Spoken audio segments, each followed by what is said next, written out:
তো আমরা এর আগের ভিডিওটিতে দেখেছিলাম যে কিভাবে নোড.js ইনস্টল করতে হয় এবং টারমাক্সের যে টার্মিনালটা সেটাকে সেট আপ করতে হয়। তো আশা করছি সেটা দেখে নিয়েছেন আপনারা। তো এই ভিডিওতে আমরা দেখব কিভাবে এক্সপ্রেস ইনস্টল করতে হয়। তো সেই জন্যে আমি একটি কাজ করে নেব, একটা এডিটর ডাউনলোড করে নেব প্রথমে। তো এডিটরটি আপনারা ডাউনলোড করে নেবেন, সেটা খুবই প্রয়োজন। আমি আপনাদেরকে দেখাচ্ছি। সেটার জন্য আপনারা সার্চ করবেন অ্যাস্ট্রো নোড.js এডিটর। সার্চ করার সঙ্গে সঙ্গে সর্বপ্রথম আপনারা দেখতে পারবেন অ্যাস্ট্রো নোড.js, রিয়াক্ট ইত্যাদি ইত্যাদি সম্পর্কে লেখা আছে। তো যাই হোক, এটি আমি অলরেডি ইনস্টল করেছি, আপনারা ইনস্টল করে নেবেন। তারপর আমি এখন ওপেন করছি।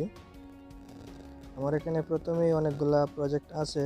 আমি নতুন একটা ফোল্ডার ক্রিয়েট করে রেখেছিলাম। অ্যাকচুয়ালি এমটি একটা ফোল্ডার, কিছুই নাই তাতে।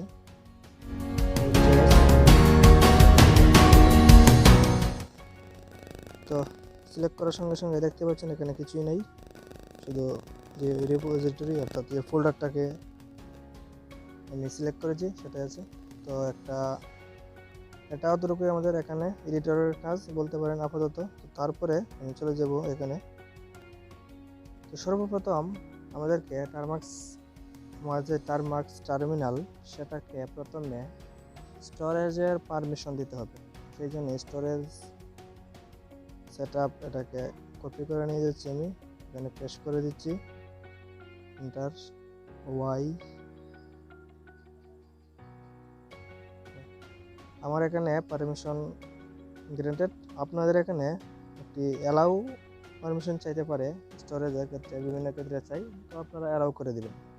তো এরপর আমি আমার এই যে নোড.js টিউটোরিয়াল নামে যে ফোল্ডার অর্থাৎ রিপোজিটরি, সেটা যেই পাথ অর্থাৎ যেই লোকেশনে আছে সেই লোকেশনটাকে এখান থেকে কপি করে নেব। এই জন্য বলছিলাম যে অ্যাকচুয়ালি এই এডিটরটাকে ইনস্টল করে নেবেন। এডিটরটা খুবই প্রয়োজন, আরও প্রয়োজন আছে, এটা দেখাবো আপনাদেরকে। তো আমরা অবশ্যই নোড.js গতকালকে ইনস্টল করেছি, তো আজকে শুধু এক্সপ্রেস.js ইনস্টল করব।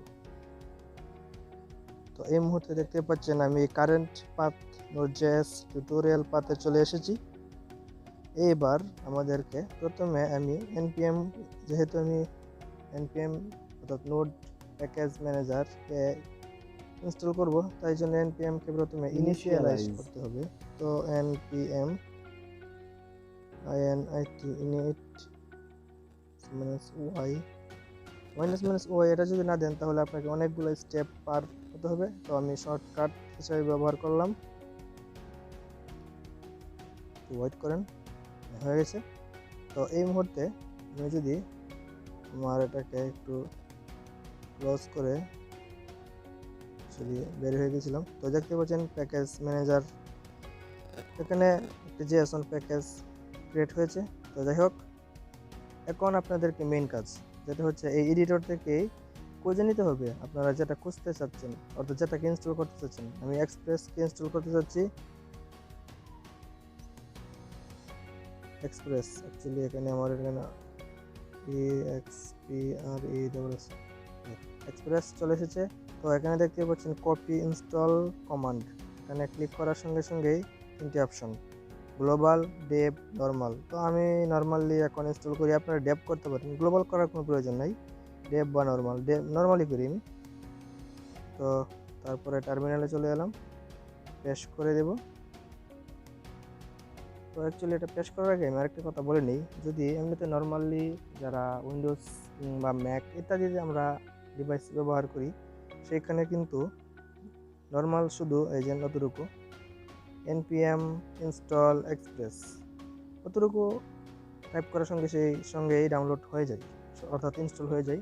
কিন্তু আপনার এটা যেহেতু স্মার্টফোন অর্থাৎ অ্যান্ড্রয়েড, তো সেক্ষেত্রে একটু প্রবলেম হয় মাঝে মধ্যেই, বিশেষ করে এক্সপ্রেস ইনস্টল হতে একটু প্রবলেম করে, যার জন্য এই বিশাল কোড। যাই হোক, এটা ওরাই এডিটরের মধ্যে আগেই বিল্ট ইন আছে। আপনারা শুধু এখানে ক্লিক করে নর্মালি ক্লিক করে কপি করে পেস্ট করে দেবেন। তারপরে এন্টারে ক্লিক করবেন। তো অ্যাকচুয়ালি আর দেখাচ্ছি না, আমি এন্টারে ক্লিক করছি। তো ক্লিক করার সঙ্গে সঙ্গে ডাউনলোড করা শুরু হয়েছে। ক্রপটা করেন। তো ডাউনলোড করা কমপ্লিট, অর্থাৎ ইনস্টল হওয়া কমপ্লিট। সরি, অ্যাকচুয়ালি আমি ডাউনলোড বলে ফেলছি বারবার। তো এই মুহূর্তে দেখতে পাচ্ছেন package dot Jason module, node module, package lock Jason. যাই হোক, এগুলা পরে দেখি। প্রথমে প্যাকেজ ডট জেসনে দেখি কি পরিবর্তন এসেছে। ডিপেন্ডেন্সি এক্সপ্রেস, তো বুঝতে পারছেন এই মুহূর্তে এক্সপ্রেস চলে এসেছে। তো আজকে এতটুকুই থাক। পরবর্তী ভিডিওটিতে আমি দেখাবো নেক্সট পদক্ষেপগুলো। আপনারা ততক্ষণ এটাকে ইনস্টল করার চেষ্টা করেন, আশা করছি পারবেন ইনশাআল্লাহ। আসসালামু আলাইকুম।